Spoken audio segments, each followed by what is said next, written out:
बिहार की राजनीति में आज का दिन बेहद अहम है। मैं जब ये वीडियो शूट कर रहा हूं तो तेजस्वी यादव का भाषण पूरा हो चुका। हम माननीय मुख्यमंत्री जी को धन्यवाद देना चाहते हैं कि लगातार 9 बार उन्होंने शपथ लेकर के इतिहास रचने का काम किया। 9 बार तो लिया ही महोदय, लेकिन एक ही टर्म में 3-3 बार लिया, ऐसा अद्भुत नजारा हम लोगों ने नहीं देखा। पीड़ा होती है जनता दल यूनाइटेड के विधायकों के प्रति कि मुख्यमंत्री जी तो इधर से उधर भाग गुना कर लेते हैं, जो करना है कर लेते हैं, लेकिन जनता के बीच तो वहां विधायक लोग ने जाकर के जवाब देगा। अब आपसे कोई पूछेगा काहे बताओ नीतीश जी 3 बार शपथ लिए तो क्या बोली? तू गरियात रहला पहले, अब तू पढ़ाई करत रह, क्या बोलब? हमने नौकरी दिया ही कहेंगे।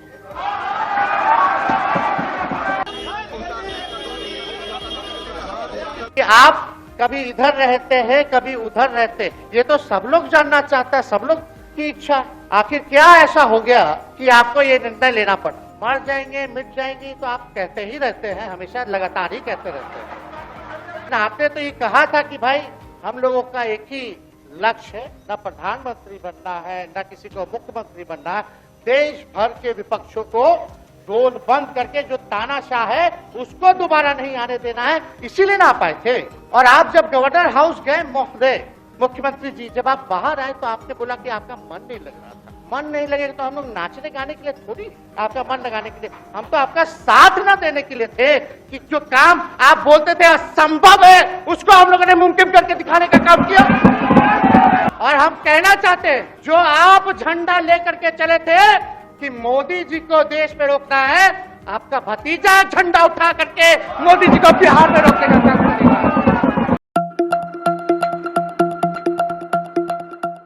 इस वीडियो को जब आप देख रहे होंगे तो हो सकता है निर्णय तब तक कुछ और आ चुका होगा, लेकिन मैं अभी इस वीडियो में तेजस्वी यादव के भाषण पर बात करना चाहता हूं। एक ऐसा मौका जब तेजस्वी यादव को यह पता था कि उनकी बात पूरे देश में लोग सुन रहे होंगे, उनकी बात बिहार के गांव-गांव तक पहुंचेगी, इसलिए इस मौके का बेहद गंभीरता से, बेहद परिपक्वता से, बेहद संयम और सौहार्द से, बेहद राजनीतिक कुशलता से उन्होंने इस्तेमाल किया है। इस भाषण को आप किस तरह से देखते हैं? आप भी भाषण पूरा सुन करके मुझे जरूर बताइएगा। मुझे इस भाषण को सुनते हुए जो महसूस हुआ, मैं सिलसिलेवार एक एक करके आपसे साझा करना चाहता हूं। असल में तेजस्वी यादव ये बात समझ रहे थे कि जो लड़ाई वो लड़ रहे हैं, उस लड़ाई में एक तरफ पलड़े में देश के प्रधानमंत्री कहने वाले कि एक अकेला शेर सब पर भारी है, वह भी है। उसी पलड़े में उनके चाणक्य कहे जाने वाले नीतीश कुमार भी थे। उनके उसी पलड़े में दुनिया की सबसे बड़ी पार्टी होने का दावा करने वाली भारतीय जनता पार्टी के राष्ट्रीय अध्यक्ष जेपी नड्डा भी थे। उसी पलड़े में नीतीश जी भी जाकर बैठ गए थे। उसी पलड़े में सम्राट चौधरी, विजय सिन्हा, विजय चौधरी और नित्यानंद राय, मांझी सब बैठ गए थे। और एक तरफ महागठबंधन के लोग बैठे थे, आरजेडी, कांग्रेस पार्टी और लेफ्ट के लोग थे। मौका और दस्तूर ये था कि जब विधानसभा की कार्रवाई शुरू हुई, राज्यपाल के अभिभाषण क्या केंद्रीय विषय क्या रहा कि 2005 के बाद बिहार में ये हुआ, 2005 के बाद बिहार में वो हुआ, गोया 2005 के पहले बिहार में कुछ हुआ ही नहीं। और राज्यपाल का भाषण सुनते हुए यही लग रहा था कि यह भाषण दिल्ली के पीएमओ ऑफिस के उसी व्यक्ति ने लिखा है जो देश के प्रधानमंत्री का भाषण लिखता है कि 2014 के पहले इस देश में कुछ नहीं हुआ, 2014 के बाद ही इस देश में सब कुछ हुआ। उसी तर्ज पर राज्यपाल का भी भाषण हुआ। कल्पना करिए कि सियासत में दिल इतना छोटा नहीं होना चाहिए। ये 2005 के पहले बिहार में कुछ हुआ ही नहीं। साक्षरता दर देख लें, विश्वविद्यालय के खुलना देख लें, बिहार में सामाजिक न्याय की बयार देख लें, आरक्षण की लड़ाई देख लें, विकास के तमाम मॉडल देख लें, आपको लगेगा कि बिहार में उसके पहले बहुत कुछ हो चुका था। लेकिन उसी पलड़े पर बैठकर राष्ट्रपति का अभिभाषण लिखा गया, जो बिहार विधानसभा की कार्रवाई की शुरुआत में पढ़ा गया। उसके बाद बिहार विधानसभा अध्यक्ष के खिलाफ अविश्वास प्रस्ताव लाया गया और नियम के तहत खुद अपने खिलाफ अविश्वास प्रस्ताव पढ़ते हुए अवध बिहारी चौधरी ने अपने ही खिलाफ आए अविश्वास प्रस्ताव पर इस्तीफा दिया और नीचे जाकर बैठ गए। और उपाध्यक्ष को सदन चलाने का मौका मिला। सदन चलाते हुए शुरुआत में विपक्षी दलों को अपनी बात रखने का मौका मिला। कांग्रेस की तरफ से शकील अहमद बोले, लेफ्ट पार्टी की तरफ से उनके सबसे वरिष्ठ विधायक आलम साहब बोले, और उसके बाद आरजेडी के नेता तेजस्वी यादव ने अपना भाषण दिया। तेजस्वी यादव के आज के भाषण की शुरुआत ठीक उसी संयम और सौहार्द के साथ हुई जब उन्होंने मुख्यमंत्री नीतीश कुमार का सम्मान करना शुरू किया।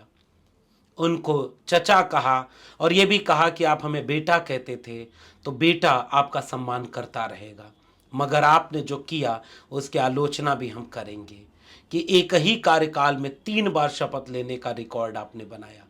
क्यों ऐसा किया नीतीश जी?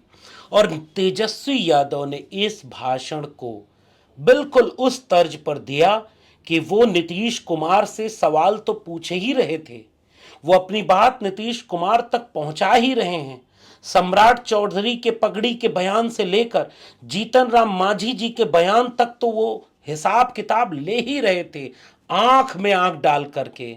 लेकिन 34 साल का एक नौजवान अपनी राजनीतिक कुशलता के साथ आत्मविश्वास से इतना लबरेज होकर के राजनीतिक रूप से क्या क्या बोलना है इसको रखा है, क्योंकि उसे पता था कि यह बात केवल नीतीश कुमार, सम्राट चौधरी, विजय चौधरी, जीतन राम मांझी नहीं सुन रहे, यह बात पूरा बिहार सुनेगा, यह बात पूरा देश सुनेगा। इसलिए एक एक करके सिलसिलेवार इस पूरे भाषण को तेजस्वी यादव ने इतने शानदार राजनीतिक कुशलता के साथ देना शुरू किया। उन्होंने सवाल किया कि आप तो सबको एकजुट कर रहे थे, आप आए थे हमारे पास कि हम उनके साथ नहीं रहना चाहते, हमने कहा था कि हम बाहर से समर्थन देंगे, शामिल नहीं होंगे और कोई माई का लाल आपकी सरकार को कुछ कर नहीं पाएगा, लेकिन आपने कहा कि नहीं नहीं सरकार में शामिल हो जाओ, काम करो। तो आपने तो मौका दे दिया, हमने काम किया।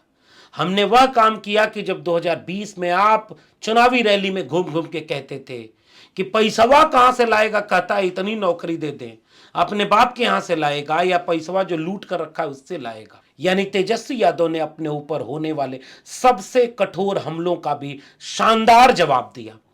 उन्होंने कहा कि जब मौका मिला आपके साथ काम करने का तो वो नौकरियां देने का काम आपके साथ हमने करके दिखा दिया, और यह बात बिहार के लोग सुनेंगे, यह बात देश के लोग सुनेंगे। स्वास्थ्य विभाग जब हमारे पास मिला तो हमने वो काम करके दिखा दिया। जेडीयू के विधायकों के ऊपर टिप्पणी करते हुए उन्होंने कहा कि आप लोगों के बीच जाकर क्या जवाब दोगे, काहे पलट गए, काहे उधर चले गए, क्या मिला, क्यों इतना पलटी मार जाते हैं। और पलटी मारने वाली बात को याद करते हुए तेजस्वी यादव ने नरेंद्र मोदी की गारंटी से इसे जोड़ते हुए शानदार तरीके से कहा कि भाजपा वालों जो मोदी की गारंटी लेते हो, क्या नीतीश कुमार की गारंटी लेते हो कि ये दोबारा नहीं पलटेंगे? ये राजनीतिक कुशलता देखिए, दोबारा नहीं पलटेंगे इसकी गारंटी बीजेपी वालों लेते हो क्या नीतीश कुमार की? नहीं है।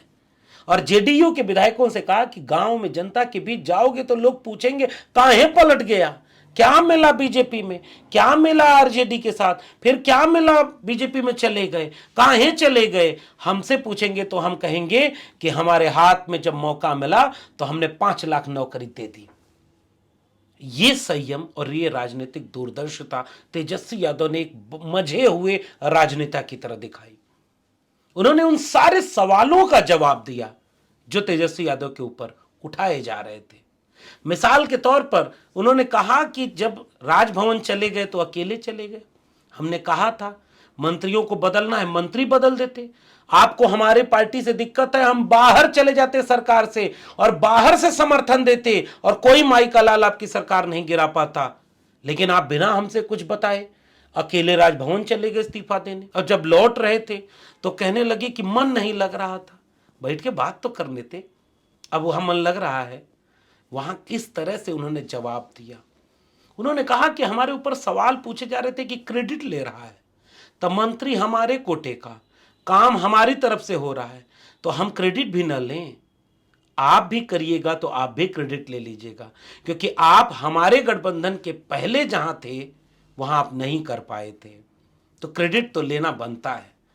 और एक आत्मविश्वास से लबरेज तेजस्वी यादव ने अपने पूरे सफर को आगे बढ़ाया। कितनी जगह पर बीजेपी के नेताओं को घेरा, मांझी जी को यहां तक तंज करते हुए कहा कि मांझी जी उसी मुख्यमंत्री आवास में एक कमरा ले लीजिए सेवा करने के लिए, लेकिन अगर यह बात गलत है तो अपने बयान से पलटने के लिए माफी मांग लीजिएगा। सम्राट चौधरी के ऊपर कमेंट करते हुए तेजस्वी ने कहा कि पगड़ी बांधना, पगड़ी खोलना, जैसे लग रहा है कोई फिल्म की शूटिंग हो रही है। कहां आप खोए रहते हैं, काम करिएगा आप लोग। और बीजेपी के लोगों विजय कुमार सिन्हा के ऊपर तो तंज करते हुए तेजस्वी ने कहा कि आप भी एक ही कार्यकाल में पहले विधानसभा अध्यक्ष रहे, फिर नेता प्रतिपक्ष रहे, अब डिप्टी सीएम हो गए। यानी सबको करीने से घेरते हुए उन्होंने कहा कि सम्राट चौधरी कहते हैं कि बीजेपी हमारी मां है, जबकि शुरुआत उनकी राजनीति की आरजेडी से हुई थी। और फिर तेजस्वी यादव ने वह बात बोली जिसका मैसेज पूरे बिहार ही नहीं पूरे देश में गया, और वह बात यह थी कि मुख्यमंत्री जी, आप कहते हैं कि बेटा है और हम आपको चाचा मानते हैं, सम्मान करेंगे। आप ही ना हमको बोले कि हमको इस पद वद की मोह माया में नहीं है, अब तो आगे नौजवान संभालेंगे, नौजवान संभालेंगे इसको, तो नौजवान संभालने लगा। तो आप ही हमसे कहे कि चलो देश भर के लोगों को एकजुट करो और इस तानाशाह को कुर्सी से हटाना है, हम सबको एकजुट करेंगे। और हम आपके साथ पूरे देश में घूमे थे और आप फिर उसी तानाशाह की गोद में जाकर बैठ गए। वो क्या मजबूरी है, और कितना बढ़िया प्रतीकों बिंबों का इस्तेमाल करते हुए एक मजे हुए राजनेता की तरह तेजस्वी यादव ने रामायण के प्रसंग से ही उदाहरण लेकर के कहा, दशरथ की तरह कुछ लोग इतने मोह में बंध गए कि उन्हें पता ही नहीं चला कि राम को वनवास देना पड़ रहा है। मगर हम इसे वनवास नहीं मानते, आप तो हमें मौका दिए हैं कि अब जनता के दुख दर्द में खड़े रहेंगे और पूरे बिहार में खड़े होकर उस पूरे काम को करने का मौका है तो उसको निभाएंगे। और उस मिथक से जोड़ते हुए उन्होंने कहा कि आपकी तरफ भी कुछ कैकेयी बैठे हुए हैं जो आपका मन न होते हुए आपसे काम करवा रहे हैं। और इस बात को कहते हुए उन्होंने कहा कि वो लोग नहीं चाहते थे कि तानाशाह से आप लड़ें, तो क्या डील हुई होगी, क्या डील आप करके आए होंगे ये तो पता नहीं, लेकिन आपका भतीजा आपसे एक वादा करता है कि पूरे देश में घूम घूम करके उस तानाशाह को हटाने के लिए बिहार में भी और पूरे देश में लोगों को गोलबंद करेंगे और उस तानाशाह के खिलाफ लड़ेंगे, चाहे जहां रहें जनता के साथ खड़े रहेंगे। नौकरी दिया 17 महीने में तो वही काम करके लोगों के बीच जाएंगे। और ये एक मैसेज आज की तारीख में एक तरफ विपक्षी दल को निराशा के बीच आशा की तरह लगेगा। कल्पना करिए, एक तरफ 34 साल का एक नौजवान किनसे लड़ रहा है। नीतीश कुमार को याद दिलाते हुए उन्होंने कहा कि आप कहते थे मीडिया वाला सब कुछ दिखाता ही नहीं है, केंद्र से पैसे वाली कोई फाइल आती थी, नीतीश जी गुस्सा में फाइल फेंक देते थे, अरे हटाओ, वो सब कुछ देता ही नहीं है, उसका सब काम रोको। अब उसी केंद्र के साथ गोद में बैठे हुए नीतीश जी, और हमने तो नौकरी दी, अब उसी केंद्र के साथ बैठे हैं तो बिहार को विशेष राज्य का दर्जा, बिहार को विशेष पैसा सब दिलवा दीजिएगा, वरना लोग आपसे क्या पूछेंगे। नीतीश कुमार जी, मजे हुए राजनेता की तरह तेजस्वी यादव ने एक हिम्मत दी बिहार के लोगों के सामने, जो पैगाम उन्हें बिहार के लोगों तक पहुंचाना था, गठबंधन की एकजुटता के साथ जो पैगाम बिहार की जनता तक पहुंचाना था, वह पैगाम देने में तेजस्वी यादव का आज का भाषण पूरा नंबर लेता है। और ओपीएस, उन्होंने कहा कि ओल्ड पेंशन स्कीम लागू कर देना, अगर आप चाहते हो तो ये कर देना, जाति जनगणना वाली बात अधूरी रह गई, देश भर में करवा देना, स्वास्थ्य वाला कार्ड एक बिहार सरकार बनाती है उसको बंद मत करना, हमारे अधूरे कामों को आगे बढ़ाना, वरना जनता के बीच हम जाकर यही बोलेंगे कि हमको 17 महीने का मौका मिला तो हमने जितना किया, पूरा मौका मिलेगा तो उस अधूरे कामों को हम पूरा करेंगे। एक आत्मविश्वास से लबरेज, एक तेवर से लबरेज, वैचारिक प्रतिबद्धता से लबरेज, समाजवादी परिवार को याद दिलाते हुए तेजस्वी यादव ने नीतीश कुमार को बहुत कुछ कहा, बहुत संयम के साथ कहा, बहुत सम्मान के साथ कहा, बहुत सहजता के साथ कहा, लेकिन बेहद राजनीतिक कुशलता के साथ कहा। और यह बात मुझे लगता है कि पूरे देश के लोगों को, जैसे किसानों का आंदोलन आज की तारीख में पूरे देश के लोगों के सामने एक हिम्मत और हौसला देने की उम्मीद बनकर आया। उनके ट्रैक्टर दिल्ली की तरफ कूच कर गए। उन्होंने कहा कि ऐसा लग रहा है कि भारत रत्न देकर के डील की जा रही है, वोट का सौदा किया जा रहा है। वैसे ही सौदा चौधरी चरण सिंह को भारत रत्न देने के था कि किसान चुप हो जाएंगे, लेकिन उसका केवल इतना फायदा हुआ कि जयंत चौधरी का दिल जीता गया और उनका दल जीत लिया। किसानों का ट्रैक्टर दिल्ली की तरफ कूच कर चुका है। फिर से सड़कों पर कीले, फिर से सड़कों पर बोल्डर, फिर से सड़कों पर पक्की सीमेंट की दीवार खड़ा कर देना, नदियों में पानी भर देना, पुलिस लगाकर रोकना, वो सब काम शुरू हुआ उसी सरकार के द्वारा जिसने चौधरी चरण सिंह को भारत रत्न देकर के किसानों का सम्मान बढ़ाने की बात की।